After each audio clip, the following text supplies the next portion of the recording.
studied about force in the last lesson? Yes, ma'am. Okay, so can you please tell me about what do you think about the force that we did in the last lesson? What is force? Force is push or pull of an object. Okay, fine. So can you please give me an example of force? Uh, to kick a ball. Sorry, could you please repeat? Kick a ball Kicking a ball. Okay, what else? or opening a door. Opening a door. Okay. So what? Give me an example of a push. When Push. you push an object or you push something to that the place that you are applying force. And that we are pushing a big box. Okay, and what about a pull? Opening a door. Opening a door. Okay, is kicking a ball an example of a push or a pull? Push. Okay, so you like playing football, right? Yes, ma'am. Okay, so you are in the team of goalkeepers, right? Yes, ma'am.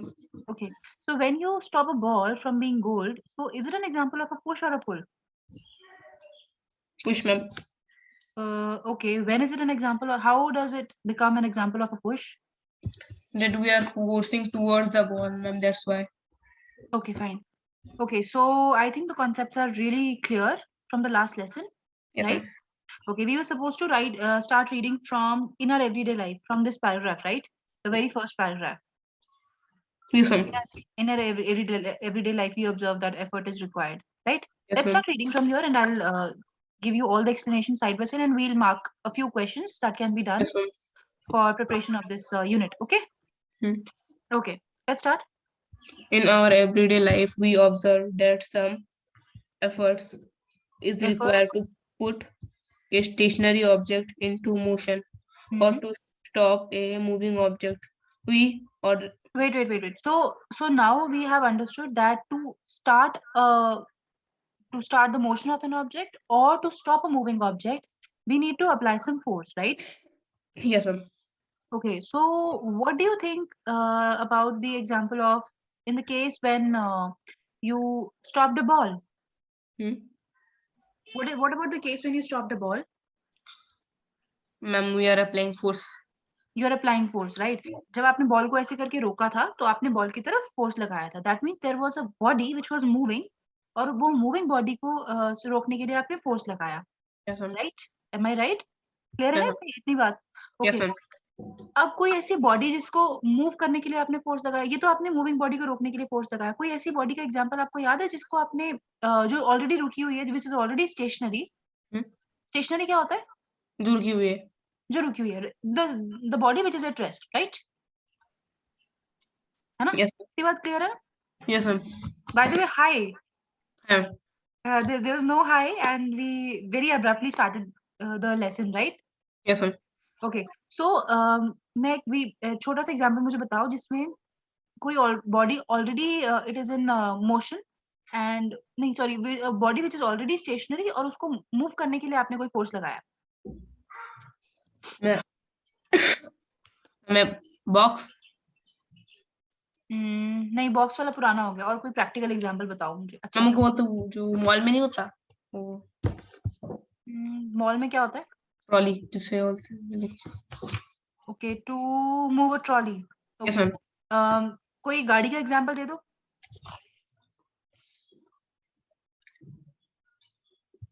Example. गाड़ी when car is stationary Yes, ma'am. तो उसको आपको move करने के लिए थोड़ा सा force लगाना पड़ेगा Yes, ma'am.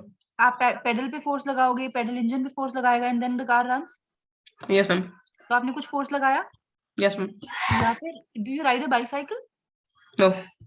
No you don't ride a bicycle कभी तो चलाई होगी लाइफ में हाँ कभी तो चलाई. कभी चलाई है ओके तो जब आपने बाइसाइकिल चलाई तो आपने आपको अपने पेडल पे फोर्स लगाना पड़ा तभी हाँ. साइकिल आगे की तरफ चली हाँ. है ना okay so these are the examples that means कि किसी भी ऑब्जेक्ट को मोशन में लाने के लिए या किसी भी ऑब्जेक्ट का मोशन स्टॉप करने के लिए हमें थोड़ा सा फोर्स लगाना पड़ता है क्लियर Yes, ma'am. ओके आगे चलते हैं We ordinarily experience this as a muscular effort effort and say that we must push or hit or pull on an object to change its state of motion. The weight weight concept weight of तो force. मतलब कि यहाँ पे हमने muscular force का use किया, मतलब कि हमने मस्कुलर एफर्ट अप्लाई किया किसी भी ऑब्जेक्ट को पुश करने के लिए, किसी भी ऑब्जेक्ट को हिट करने के लिए, किसी भी ऑब्जेक्ट को अपने स्टेट ऑफ मोशन, उसके स्टेट ऑफ मोशन को चेंज करने के लिए। Yes, ma'am. क्लियर? Hmm. चलो आगे चलते हैं। Force is based on this concept push, of force is based on this push. Hit और पुल। मतलब फोर्स का सारा जो कॉन्सेप्ट है ना, हमने जैसे फोर्स को डिफाइन कर दिया, व्हाट इज अ फोर्स, तो आपने उसको सिंपल डिफाइन कर दिया, a force is a push और pull of an object, Yes, ma'am. Right? Hmm.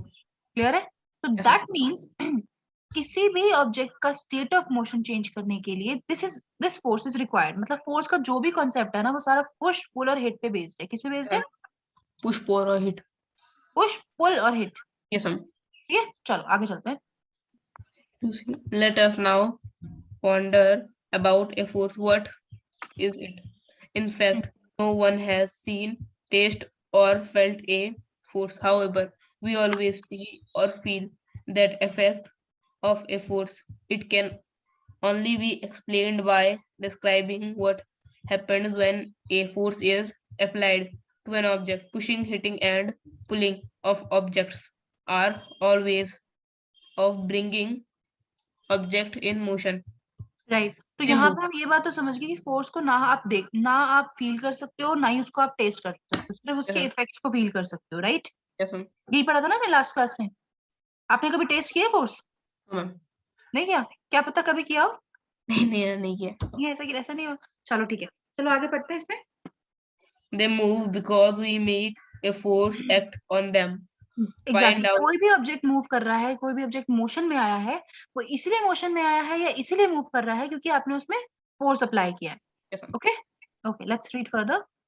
From our studies in earlier classes, you are also familiar with the fact that a force can be used to change the magnitude or velocity of an object. हाँ, That मतलब is, कि force आप apply कर सकते हो किसी भी object का yes, ma'am. स्पीड चेंज करने के लिए, Yes, ma'am. Right? For example अभी आप साइकिल चला रहे हो, फॉर एग्जाम्पल से अभी आप थोड़ा सा धीरे चला रहे हो, तो Hmm. आपको रियलाइज हुआ कि आप और आपका जो फ्रेंड है, वो आपका फ्रेंड आपसे आगे निकल रहा है, Hmm. राइट? तो अब क्या करोगे? अब आपको भी आगे निकलना है, तो आपने क्या करा? आपने और फोर्स लगाना शुरू कर दिया ताकि साइकिल की स्पीड इंक्रीज हो जाए, Yes, ma'am. Right? So this is what is happening. आपको एक्स्ट्रा फोर्स लगाना पड़ा, मतलब कि आपको फोर्स लगाना पड़ा to increase the speed of an object. जैसे यहाँ Yes, पे ma'am. लिखा है ना, ये line, from your studies in early classes you are also familiar with the fact that a force can be used to change the magnitude. Magnitude क्या होता है Varun? A magnitude. What is magnitude? Magnitude means a numerical value which can change the magnitude. Magnitude is a numerical value. जैसे for example से आप कितने kilometre चल के गए, ठीक है? तो जो नंबर है ना, that numerical value 4 kilometre 5 kilometre, this is the magnitude. Yes, ma'am. ये जो भी न्यूमेरिकल वैल्यू है, दैट इज द मैग्नीट्यूड। मतलब कि मैग्नीट्यूड जो है वेलोसिटी की डायरेक्शन भी होती है, Yes, ma'am. पता है आपको? तो वेलोसिटी का जो मैग्नीट्यूड है, मतलब जो न्यूमेरिकल वैल्यू है, उसको भी आप चेंज कर सकते हो, डिक्रीज भी कर सकते हो, इंक्रीज भी कर सकते हो, ठीक है? फॉर एग्जाम्पल आप रोड पे अपना बाईसाइकिल चला रहे हो and now you need to stop, तो आप एकदम से ब्रेक मारोगे, है ना? पहले आप चल रहे हो 26 किलोमीटर पर आवर पे, अब Yes, आप ma'am. चलोगे 25, 24, 23, 22, ऐसे से कम होती जाएगी ना आपकी Yes, वेलोसिटी, ma'am. है ना? तो you can change the magnitude also of the velocity of the moving object. Clear? Yes, ma'am. Clear this much? चलो Yes, ma'am. आगे चलते That is to make the object move fast or slow, हैं। यही or मैंने बात to बताई change आपको, it. आप तेज भी चला सकते हो, आप उसको Yes, ma'am. स्लो डाउन भी कर सकते हो, राइट? Yes. अगला Its एग्जांपल देखो। direction of motion, we always know that a force can change the shape and size of object. That means force can change the direction also. जैसे आपने ball को hit किया था, Yes, ma'am. जब जब this is the person who is taking the goal, penalty ले रहा है, ये यहाँ पे खड़ा है, ठीक है? And you are Yes, ma'am. Standing over here, right? The person kick the ball from here, यहाँ पे आपने स्टॉप कर ली बॉल, Yes, ma'am. ठीक है? यहाँ पे जब आपने बॉल को स्टॉप कर लिया, तो उसके बाद क्या हुआ? बॉल की डायरेक्शन वापस इस साइड पे हो जाएगी, पहले Yes, वो बॉल की direction from this to this थी, yes, अब बॉल की डायरेक्शन यहाँ से इधर चली जाएगी, दैट मीन्स आपने फोर्स लगाया और बॉल की डायरेक्शन चेंज हो गई, yes, ठीक है। अब शेप और साइज कैसे चेंज हो सकता है, जैसे आपने वो देखा है, आपने कभी क्ले से खेला है बचपन में? yes, तो क्ले को जब आप फोर्स लगाते हो तो उसकी उसका शेप चेंज हो जाती है, पहले वो स्क्वायर yes, में होता है, फिर उसको राउंड कर देते हो, फिर उसे डक बनाने लग जाते हो, कभी yes, उससे फुटबॉल बना के खेलने लग जाते हो, कभी उससे पेंसिल बनाने लग जाते हो, और क्या क्या बनाया आपने क्ले से? मैम ज्यादा कुछ नहीं। ज्यादा कुछ नहीं बनाया। अच्छा, आपने मम्मा को देखा कभी चपाती बनाते हुए? Yes, तो what does mamma do, mamma dough लेते हैं थोड़ा सा अपने हैंड्स में, उसको राउंड बनाते हैं and then she applies force to yes, flatten the dough, yes, है ना? ऐसे ही तो करते हैं। और एग्जांपल दो, किस फोर्स लगा के आपने शेप चेंज करी हो किसी की? स्प्रिंग। Okay, very good. और और तो मैम स्पॉन्ज वाली बॉल जो होती है उसकी शेप भी चेंज हो जाती है जब हम फोर्स लगाते हैं, है ना? और तो मैम चलो एक दो एग्जांपल सब सोच के रखोगे, ये आपका होमवर्क है। yes, ऐसे ऑब्जेक्ट जिस पे आपने फोर्स लगाया और उसकी शेप चेंज हो गई, yes, ठीक है। चलो आगे बढ़ते हैं। तो यहाँ पे एक एग्जांपल है स्प्रिंग का, जो आपने बताया था, फोर्स लगाया उसकी शेप चेंज हो गई, चाहे उसको yes, कंप्रेस किया चाहे उसको आपने एक्सपैंड किया। सिमिलरली एक रबर बॉल हमने ली, जब उसको हम प्रेस करेंगे तो उसकी शेप चेंज हो जाएगी, जब उसको हम रिलीज करेंगे तो भी उसकी शेप चेंज हो जाएगी, ठीक है। yes, ओके, चलो नेक्स्ट पेज पे चलते हैं। Balanced and unbalanced forces. देखो ये बात तो बहुत क्लियर है हमें कि फोर्स हमारे ऊपर भी अप्लाई हो रहा है ना? लेकिन अब देखो कितने फोर्सेस आपको लगता है आपकी बॉडी पे अप्लाई हो रहे हैं? मुझे इस सिंपल से क्वेश्चन का जवाब दे दो बस। हम यहाँ पे खड़े हैं, या स्टैंडिंग ओवर हियर, ठीक है। तो what do you think that are the number of forces that are being applied on you? 0। Zero? ऐसे कैसे? जीरो फोर्सेस थोड़ी अप्लाई हो सकते हैं। ग्रेविटेशनल फोर्स नहीं लग रहा आपके ऊपर, हाँ है ना? लग रहा क्योंकि अगर हम टॉम एंड जेरी थोड़ी है कि हम नीचे देखेंगे तभी हम गिरेंगे, टॉम एंड जेरी में होता है ऐसे तो, है ना? सो हम तो जैसे ही अगर हम ऐसे हो जाएंगे, रूफ के इधर को चले जाएंगे तो हम नीचे गिर जाएंगे। है। तो ग्रेविटेशनल फोर्स भी अप्लाई हो रहा है। अगर हाँ ग्रेविटेशनल फोर्स क्या होता है? Ma'am gravity. ओके, ग्रेविटी क्या होता है? मैम जो वो होता है ना, वो होता है ना, क्या होता है मैम? जल्दी जल्दी बता दो वरुण। ग्रेविटी से ना हम लोग को बोलते हैं, अर्थ से ना क्या बोलते हैं, मतलब क्या बताऊँ मैं, जैसे मैंने पैर छोड़ दिया नीचे गिर गया मैम, इसको बोलते हैं ग्रेविटी फोर्स। हाँ नहीं बोलते तो इसको, लेकिन हम इसको थोड़ा सा और साइंटिफिक लैंग्वेज में क्या बोल सकते हैं? हम ये बोल सकते हैं which attracts things towards the centre of earth. The earth. हाँ, very good very good very good, बिल्कुल सही स्टेटमेंट बोले। तो इसको हम ऐसे बोल सकते हैं, gravitational force is the force with which a body is attracted towards the centre of the earth, ठीक है, ये बोल सकते हैं। अब इस हिसाब से अभी अभी मैं बैठी हूँ ऐसे, ठीक है, अभी भी तो मुझ पे ग्रेविटेशनल फोर्स लग रहा है, तो मैं अर्थ के सेंटर में क्यों नहीं जा रही?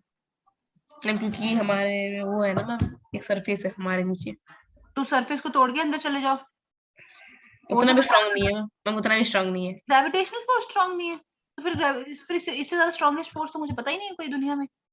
नहीं नहीं मैम, स्ट्रांग है लेकिन उतना। नहीं, क्यों स्ट्रांग नहीं है भाई? अगर ट्रक को आप ऊपर से, आपने देखा नहीं है कितने सारे एक्सीडेंट्स होते हैं जब आप हिली एरिया में जाते हो, अगर कोई ट्रक माउंटेन से गिर जाए तो वो नीचे जाके गिरता है, तो इतना हैवी ट्रक को उसने खींच लिया, तो मैं तो फिर भी ट्रक जितनी हैवी नहीं हूँ। Yes ma'am. तो फिर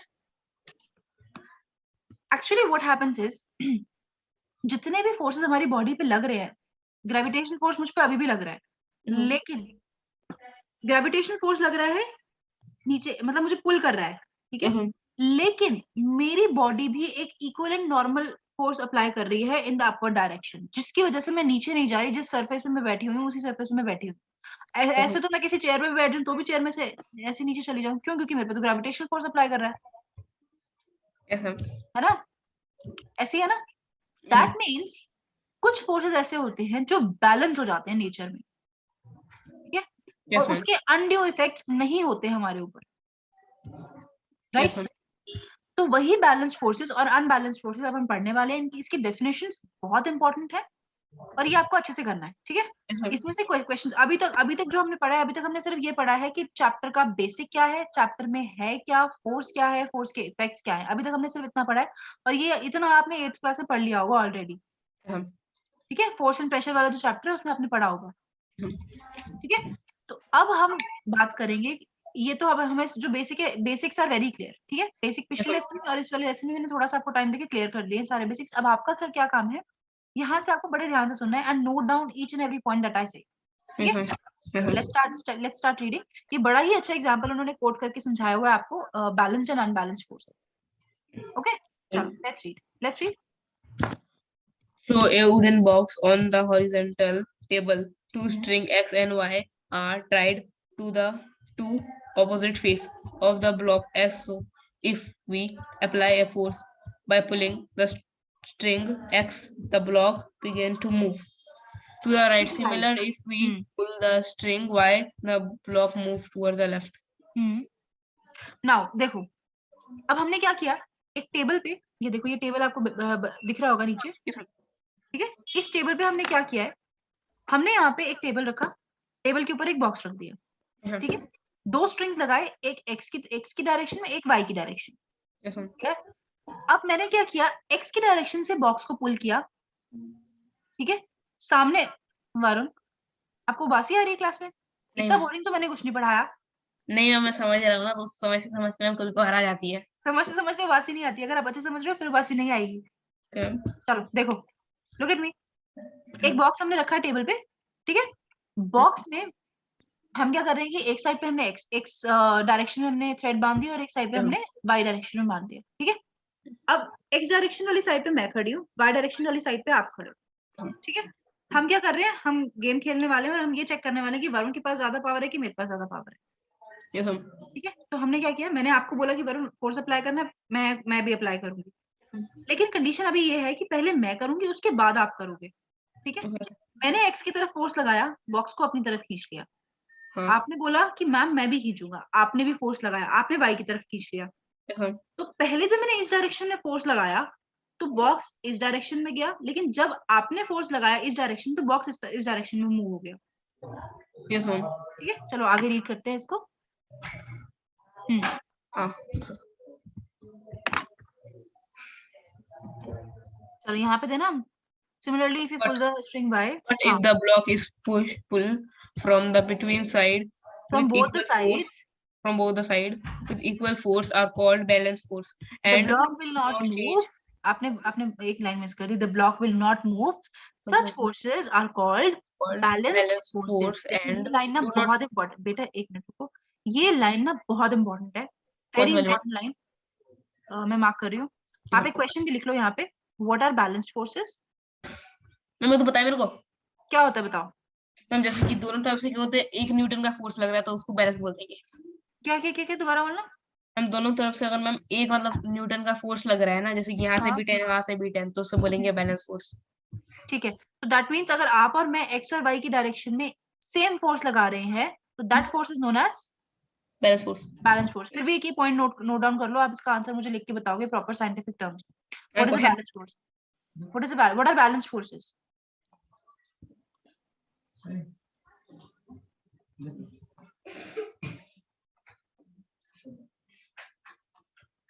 ये सब या लिख लिया? ये वाला पॉइंट भी नोट डाउन कर लो, ये इंपॉर्टेंट पॉइंट है, कौन सा? ये जो मैं मार्क कर रही हूँ। ये सब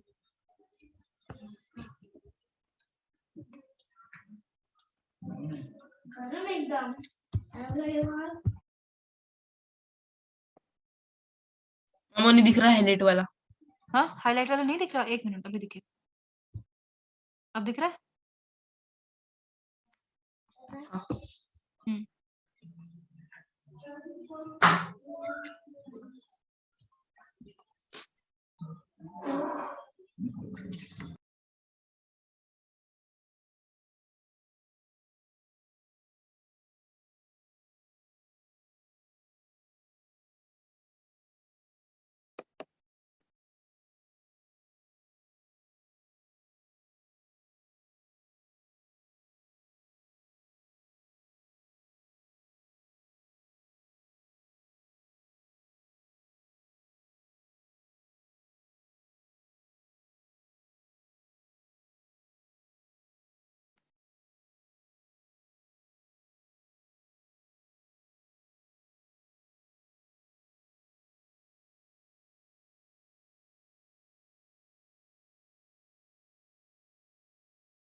नोटेड?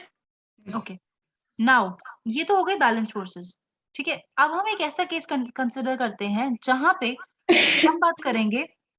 अब आपको तो आ गया, आप तो ये सोच रहे हो कि मैम ने भी अप्लाई कर दिया, मैंने भी अप्लाई कर दिया, तो हम ये बॉक्स मूव नहीं कर रहा, तो मैंने बोल दिया कि हम दोनों के पास इक्वल पावर है। But you deny, you say that no, I have more power than you because I am a footballer, so मेरे पास आपसे ज्यादा पावर है। आपने मुझे ये बात बोली, yes ठीक ma'am, है। इस सिचुएशन में क्या होगा, एक्स फोर्स लगा रहा है, मतलब मैं फोर्स लगा रही हूँ, आपको तो आ गया गुस्सा कि मैम कैसे ज्यादा फोर्स लगा रहे हैं, तो आपने यहाँ से ज्यादा फोर्स लगाना शुरू कर दिया। तो इस केस में क्या होगा, box will be pulled towards you, box आपकी तरफ आ जाएगा, yes ma'am, ऐसे तो होगा ना। तो in this case the kind of forces that are applied on the object are known as unbalanced yes force, unbalanced forces, ठीक yes है, ma'am, कि बॉक्स की मोशन जो है वो चेंज हो गई है, ठीक yes है। ma'am, चलो let's start reading. yes ma'am. Now let us consider a situation in which two opposite forces of different magnitude pull the block. In this case, the block would begin to move in the direction of the great force. Thus, the two forces are not balanced, and the unbalanced force act in the direction the block moves. This suggests that an unbalanced force act on an force brings it हाँ in हाँ, motion. आपने गलत पढ़ लिया। This suggest that N unbalanced force acting on an object brings it in motion, ठीक है। Yes, ma'am. मतलब कि जिस डायरेक्शन में फोर्स ज्यादा लगेगा उस डायरेक्शन में ऑब्जेक्ट मूव करेगा in terms of, in case of unbalanced forces, Yes, ma'am. ठीक है। नेक्स्ट क्वेश्चन लिखो, व्हाट आर अनबैलेंस्ड फोर्सेस?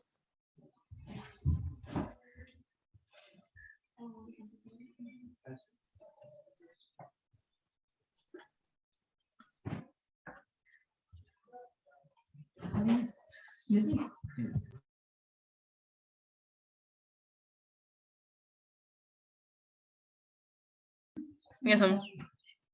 चलो आगे रीड करते हैं। Here it What happened when some children try to push a box to a rough is floor on a rough floor।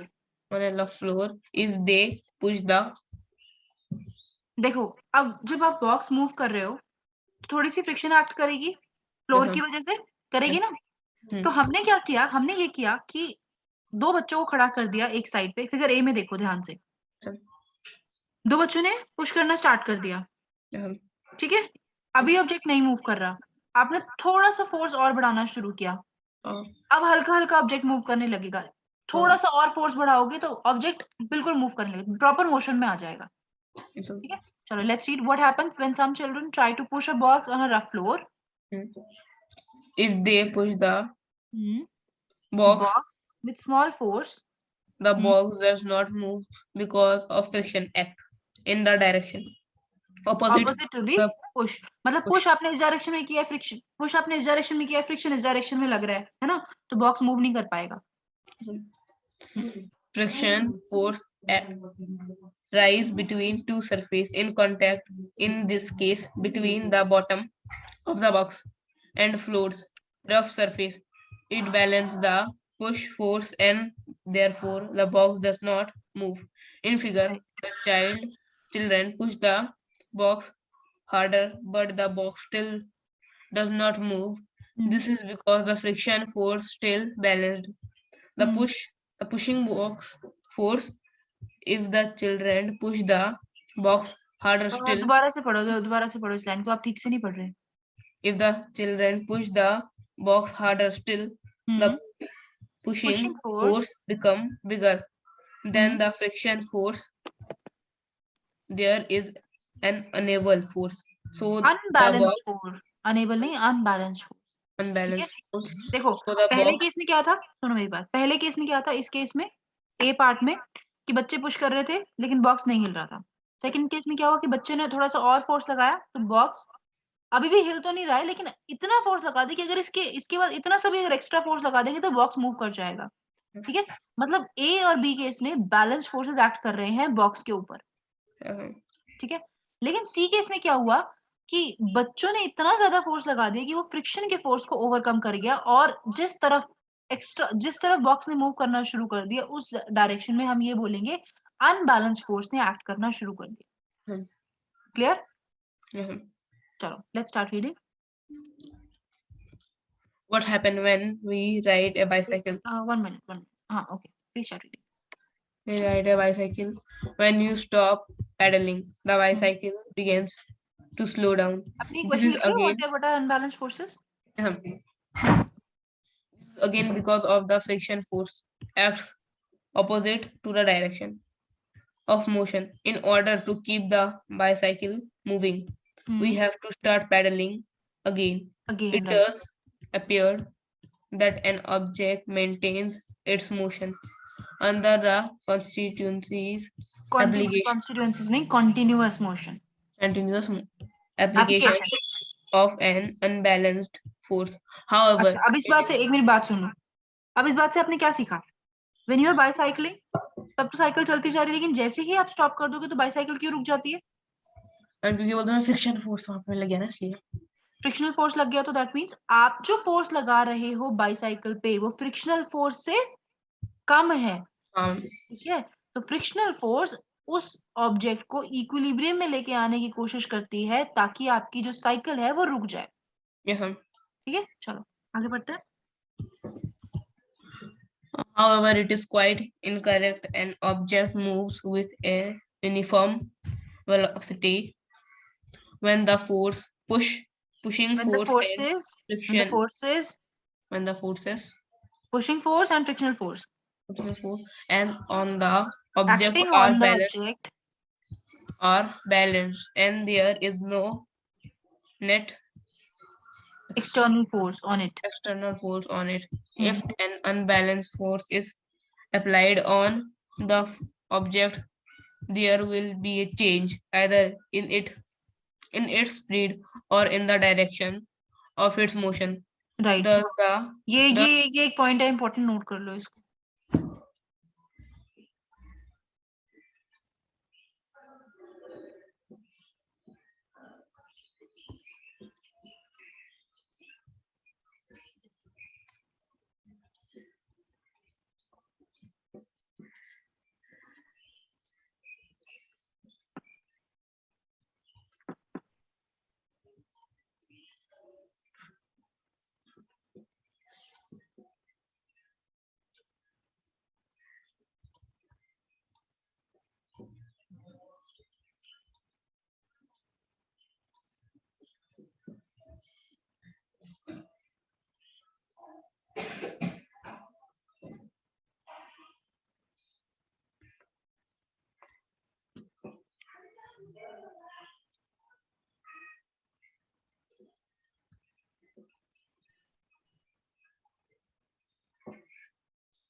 Done? No.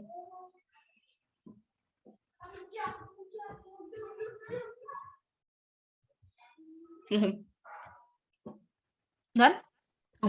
एक बार इस point को read करो.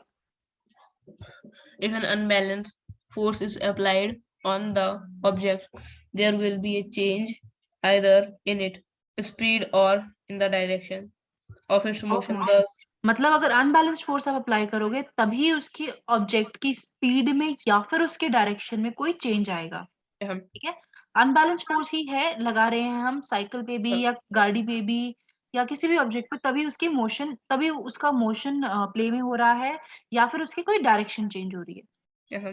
Okay, चलो आगे पढ़ो. Thus to accelerate the object, The thus to motion- accelerate the motion The of an motion of object an object and enable unbalanced force is is required. required. मतलब कि किसी भी object की motion को accelerate करने के लिए, मतलब या तो स्पीड कम करने के लिए या तो स्पीड बढ़ाने के लिए आपको अनबैलेंस्ड फोर्स उस पे लगाना पड़ता है. And the change in its speed or in the direction of motion would continue as long as this unbalanced force is required. ये भी एक next point डाल के note कर लो. Next line. The change in the speed or direction of motion would continue as long as this unbalanced force is applied. मतलब कि जब तक unbalanced force उस पे apply हो रहा है तब तक की उसकी स्पीड चेंज होती रहेगी या चेंज होती रहेगी, ज्यादा होती रहेगी या कम होती रहेगी, या तब तक ही उसका डायरेक्शन जो है चेंज हो रहा है. ठीक है, कहाँ पर? बताते हैं. ये वाला पॉइंट देखो.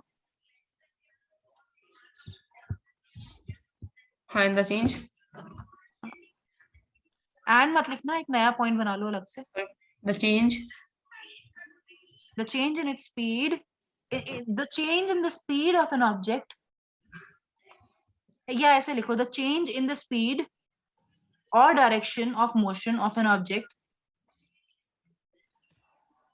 the change in speed or motion of direction of an object will continue, Or direction of motion of an object will continue as long as unbalanced force is applied. object Will continue as long as an unbalanced force is applied. will continue as Long as an unbalanced force is applied.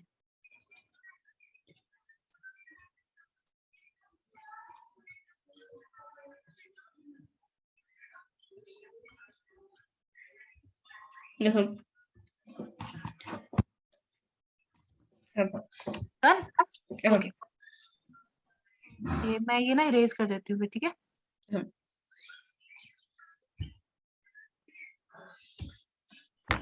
आगे चलते हैं. However, if this force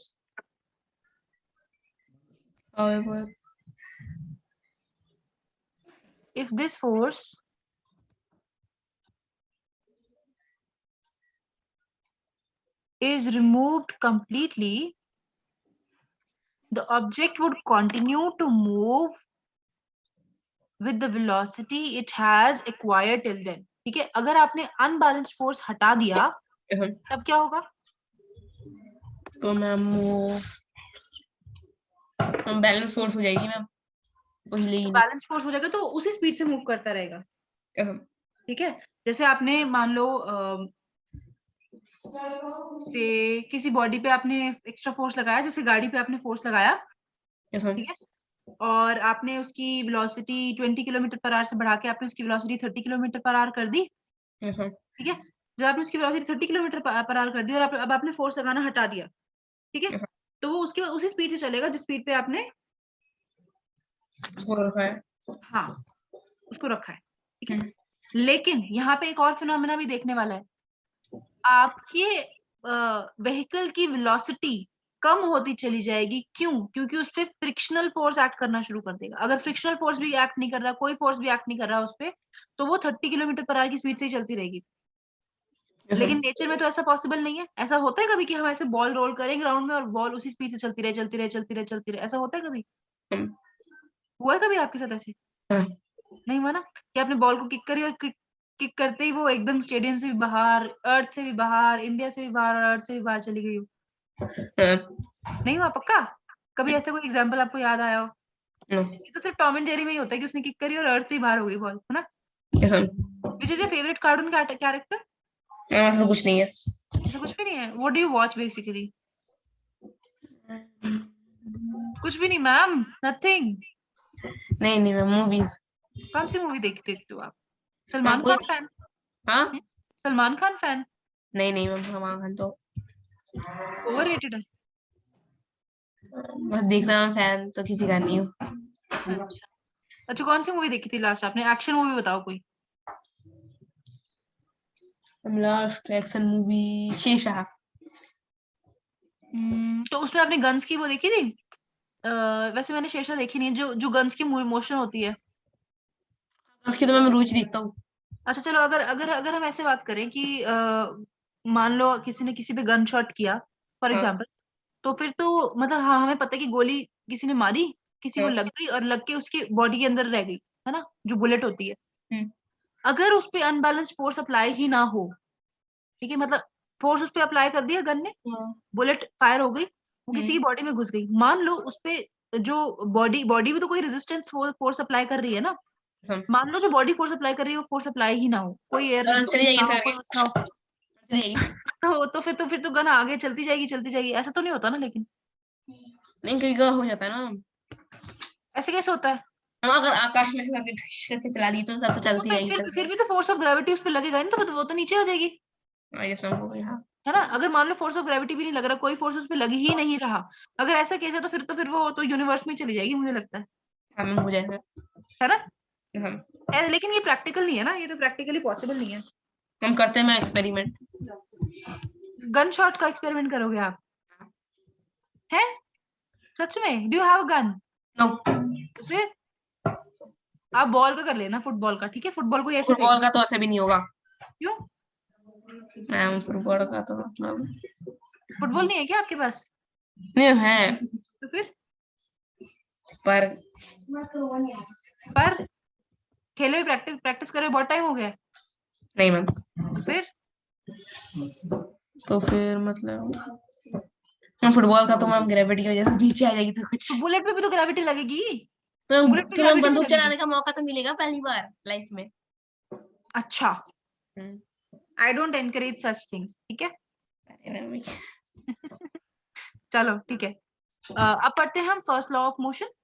ये सब बड़ा ही important topic है, सारी physics, ठीक है, जितनी भी आपकी न्यूटोनियन फिजिक्स है ना, वो सारी फर्स्ट लॉ पे बेस्ड है, फर्स्ट ओके, सेकंड थर्ड तीनों लॉज, ठीक है। ये सब ये बहुत इंपॉर्टेंट है, और जब तक आप फिजिक्स पढ़ रहे हो ना, तब तक आपको ये टॉपिक पढ़ना ही पढ़ना है। अच्छा, एक नेक्स्ट हेडिंग डालो, फर्स्ट लॉ ऑफ मोशन। ठीक है।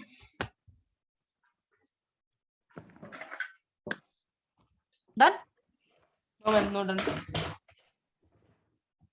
आज वरुण बिल्कुल ऐसे मस्ती वाले मूड में है, मैम मैं तो गन चला के देखूंगा, है वरुण? ऐसा क्या हुआ आज? कुछ भी तो नहीं। फिर ऐसा मस्ती वाला मूड कहाँ से आया? मैं तो ऐसे ही आ जाता है कभी हुआ है। ये सब डाल मैम दिया, मुझे डरा दिया आपने, लेकिन डाल दिया चले पढ़े। ये सब। चलो लेट्स स्टार्ट रीडिंग। कहाँ पर? First law of motion, by observing the motion of Uh, an object the motion of an object in on an on an inclined inclined plane. Plane. Inclined, inclined plane वो होता है जैसे कोई भी surface से थोड़ा सा ऊपर ऐसे करके उठा दो ना, inclined plane, yes ma'am. ये जो प्लेन होता है ना, this is called Yes, inclined ma'am. Plane. Yes, ma'am. मतलब अर्थ से थोड़े से किसी पर्टिकुलर एंगल पे, ये इन दोनों के बीच में एक एंगल बन रहा है ना, देखो, है ना, इन दोनों के बीच में एक एंगल बन रहा है। Yes, ma'am. अर्थ से किसी पर्टिकुलर एंगल पे अगर कोई सरफेस है, इसको बोलते हैं इंक्लाइंड प्लेन, ठीक है। Plane. Yes, ma'am. Galileo Galileo. deduced that objects move with a constant speed when no force acts on them। Yes, मतलब कि ऑब्जेक्ट्स की मोशन को गैलीलियो ने इंक्लाइंड प्लेन पे ऑब्जर्व किया, मतलब इसी इसी तरह के एक प्लेन पे गैलीलियो एक साइंटिस्ट थे, हाँ, उन्होंने सारे ऑब्जेक्ट्स की मोशन को ऑब्जर्व किया, और उन्होंने ये पाया, उसमें से उन्होंने ये चीज डिड्यूस करी उसमें से, कि जब कोई ऑब्जेक्ट पे कोई फोर्स नहीं भी लग रहा, तो वो कांस्टेंट स्पीड से मूव कर रहे हैं, ठीक है। yes, ma'am. चलो आगे पढ़ो। He He observed observed that hmm, when a marble rolled down an incident plane, its inclined velocity plane, inclined inclined plane। its velocity increase in the next उन्होंने ये second. देखा कि किसी भी मार्बल को अगर उन्होंने रोल किया इंक्लाइंड प्लेन से नीचे, तो उसकी वेलोसिटी इंक्रीज हो रही है। Yes, ma'am. मतलब यहाँ से उन्होंने क्या किया, यहाँ से एक बॉल ली छोटी सी, उसको उन्होंने मार्बल बोला, यहाँ से उन्होंने बॉल ली और यहाँ से उसको रोल करने दिया। वो रोल होते होते होते होते जैसे जैसे वो नीचे जा रही थी, जब वो Uh-huh. ऊपर थी तो उसकी वेलोसिटी कम थी, लेकिन जैसे जैसे वो नीचे पहुंची उसकी वेलोसिटी बढ़ती चली गई, Okay. Yes, ma'am.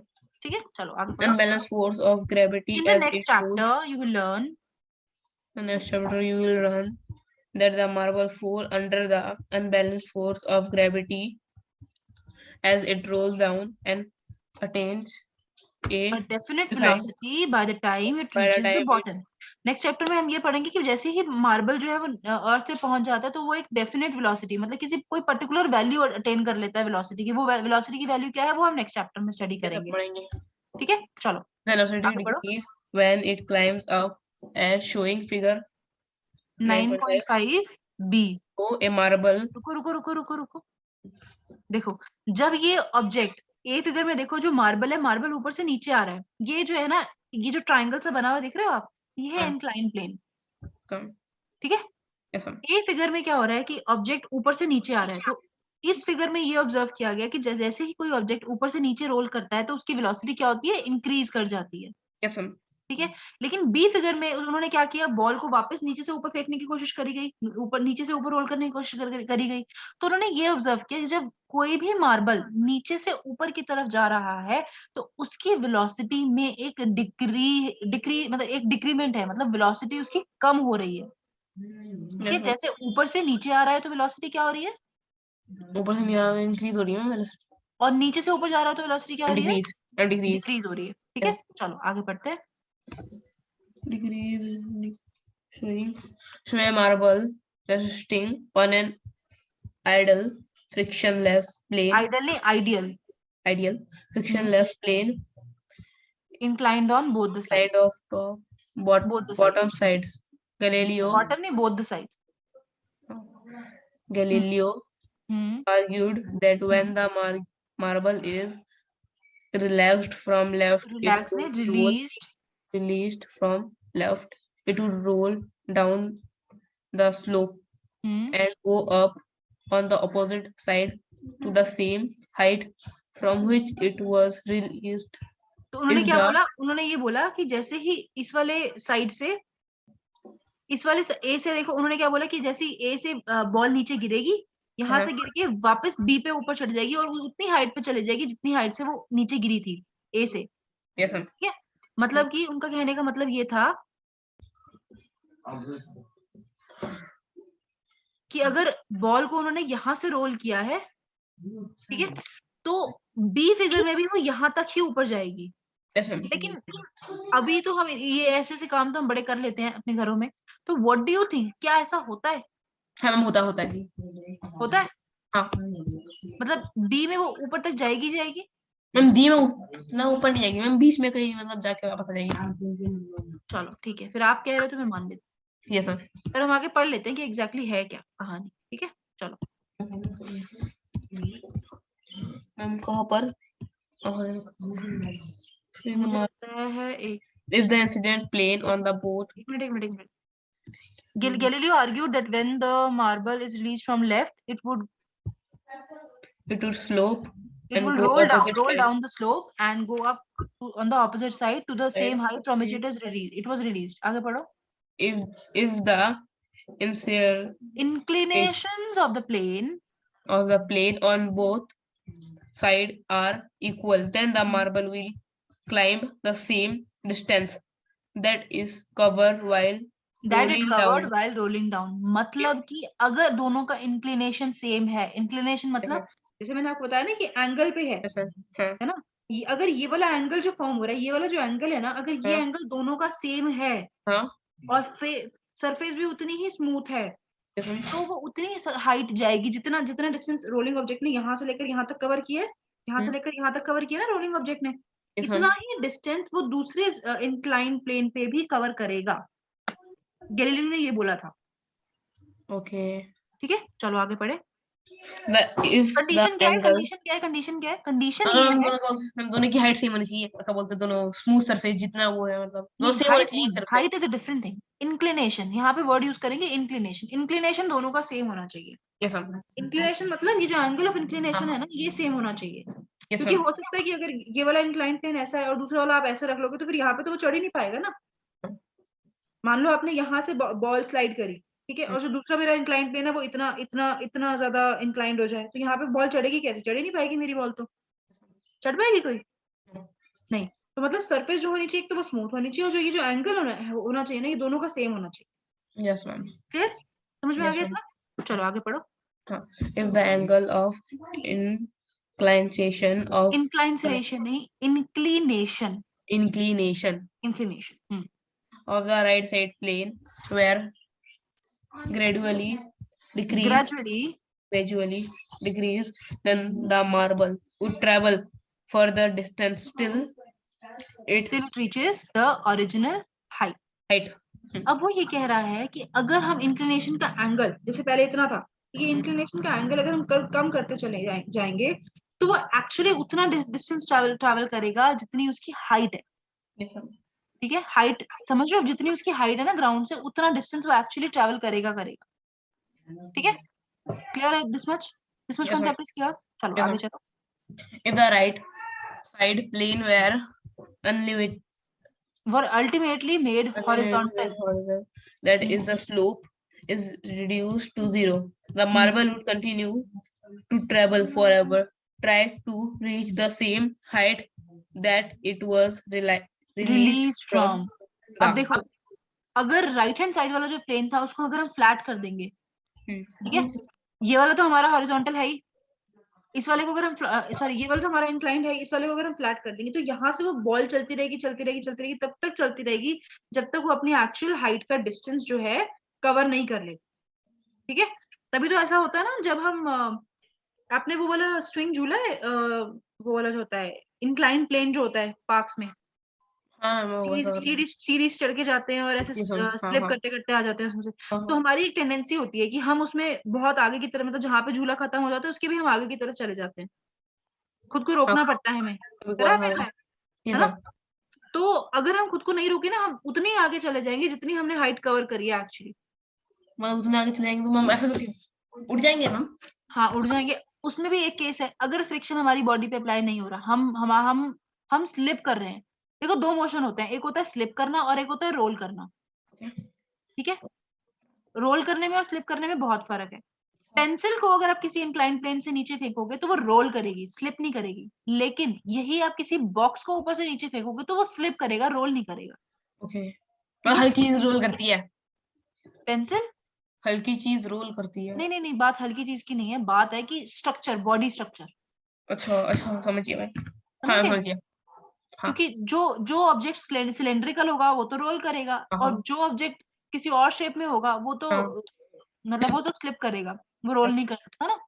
तो जो रोलिंग फ्रिक्शन है, रोलिंग ऑब्जेक्ट है, उसपे फ्रिक्शन कम अप्लाई हो रही है, लेकिन जो बॉडी स्लिप कर रही है ना उसपे फ्रिक्शन ज्यादा अप्लाई होती है। जैसे हमारी कोई, हम तो सिलेंडर है नहीं, तो हम तो बॉक्स की तरह ही है, बॉक्स जैसे स्लिप करता है वैसे ही हम भी स्लिप करेंगे, तो हमारे पे फ्रिक्शन बहुत ज्यादा लगती है, इसलिए हम उतनी आगे तक नहीं जा सकते। यही अगर ऐसा होता कि हमारी बॉडी पे फ्रिक्शन नहीं लग रही होती तो हम भी उतना ही डिस्टेंस कवर करते जितना वो बॉल करती या कोई सिलेंड्रिकल बॉडी करती। ओके। ठीक है, चलो आगे रीड करते हैं। The unbalanced force on the marble in this case are zero. Are zero, क्यों अनबैलेंस फोर्स जीरो है? अनबैलेंस फोर्स इसलिए जीरो है क्योंकि बैलेंस फोर्स लग रहा है। अच्छा, ये भी तो हो सकता है ना, अनबैलेंस फोर्स जीरो, बैलेंस लग रहा होगा तभी। अब ये होमवर्क लिखो। इस केस में you have to find out why are unbalance forces zero in this case. Why? Are unbalance forces zero in this case.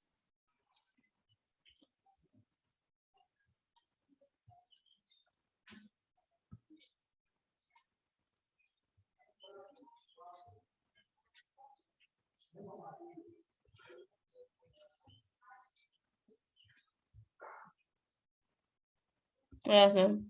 Done, Yeah. चलो आगे रीड करते हैं।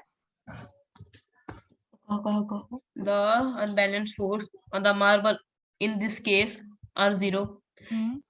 In thus It suggest thus suggests that an unbalanced force is required to change its motion of the marble, but not net force is needed to substance.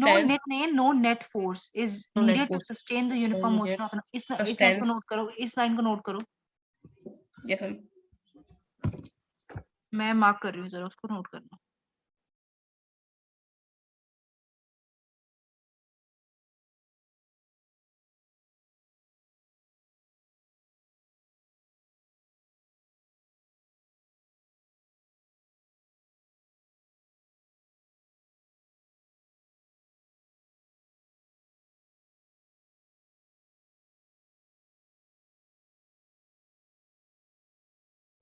Yes, ma'am. Note कर लिया?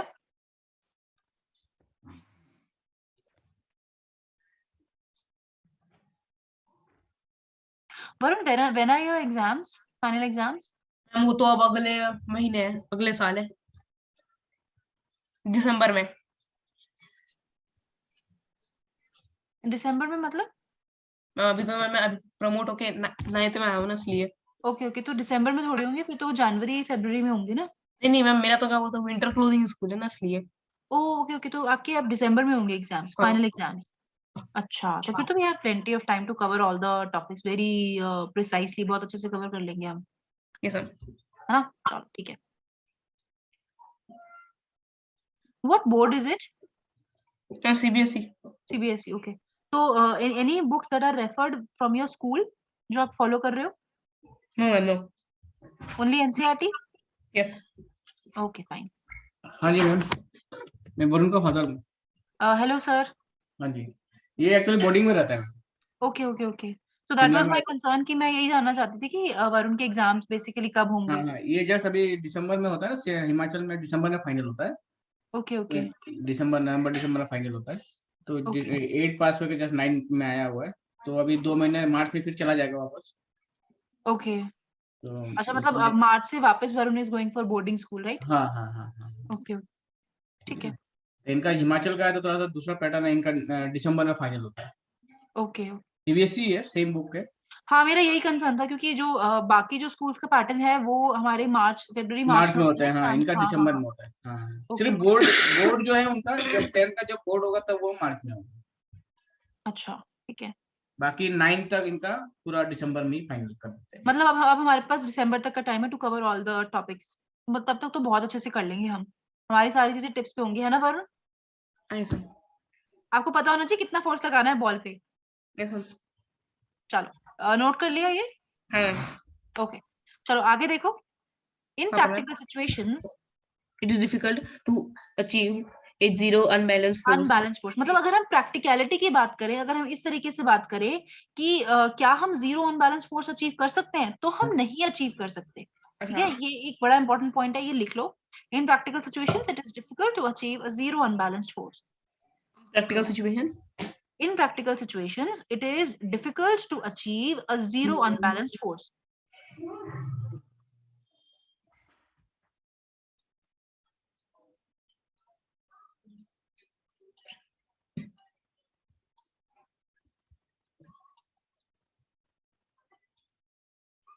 अभी आपकी classes start नहीं हुई ना school में वरुण? अभी एक ही क्लास में हुई ना? ओके, चलो आप स्कूल जाओगे तो आपको पता चल जाएगा और कोई रेफरेंस बुक स्कूल ने लगाई है या नहीं। मेरे ख्याल से या तो लखमीर सिंह लगेगी या फिर मॉडर्न एबीसी, जहां तक मुझे लग रहा है। ओके। हम्म, बाकी ठीक है, एनसीईआरटी तो बहुत बेसिक है, तो एनसीईआरटी तो हमें करनी ही है एट एनी कॉस्ट, है ना?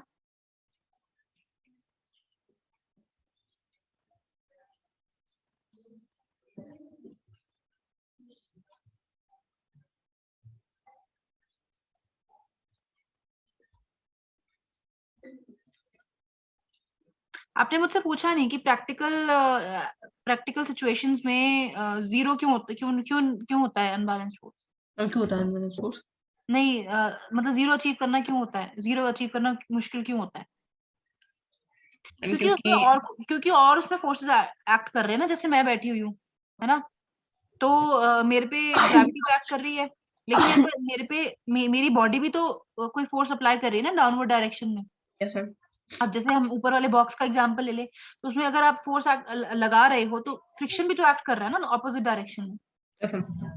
ठीक है, चलो ये भी ये पूरा पॉइंट नोट कर लो। दिस इज बिकॉज ये जो आपने लिखी है ना line, in practical situations it is difficult to achieve a zero unbalanced force, this is because of the presence of other forces. हम कहाँ से कहाँ तक? ये मैं बोल रही हूँ आपको, दिस इज बिकॉज ये जो लाइन आपने अभी लिखी होगी, in practical situations it is difficult to achieve a zero unbalanced force, इसके आगे ऐड इन कर लो, this is because of the presence of the other forces acting in nature. This is because of the presence of other forces present in nature.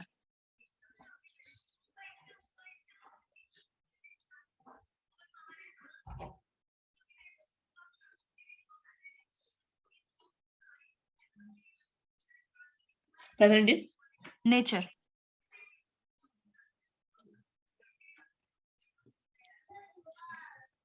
पढ़ लिया? चलो ये वाला paragraph पढ़ लो फटाफट। This is because to present This is because of the presence of the friction force act opposite to the acting direction opposite to of the, motion. मतलब Thus कि in ऊपर वाले केस में क्या था कि जो हमारा फ्रिक्शनल फोर्स है वो हमारे मार्बल पे एक्ट कर रहा है in the direction of, in the opposite to the direction of motion, इसलिए उसका जीरो अनबैलेंस फोर्स होना मुश्किल है। ठीक है, चलो आगे रीड करो। thus in practical the marble stop after traveling some distance. इसीलिए मार्बल को थोड़े टाइम बाद रुक जाता है। ठीक Yes, है, ma'am.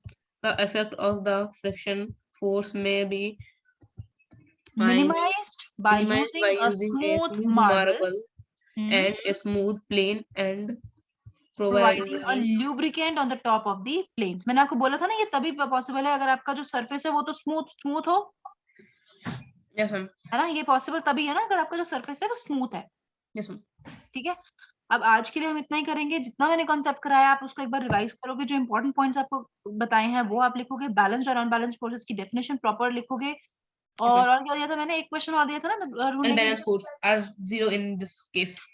Why नहीं, unbalanced force? एक मैंने क्वेश्चन आपको और दिया था, Why पता करना। unbalanced force are zero in this case? वही दिया था 3 question. Okay okay okay okay, ठीक है, इसी वाले केस में ना, इंक्लाइन प्लेन वाले केस में। हाँ वो वाला दिया था why unbalanced force is zero. Okay ठीक है, चलो ठीक है, फिर मिलते हैं next class. Okay Bye. Bye Varun, take care. Bye ma'am.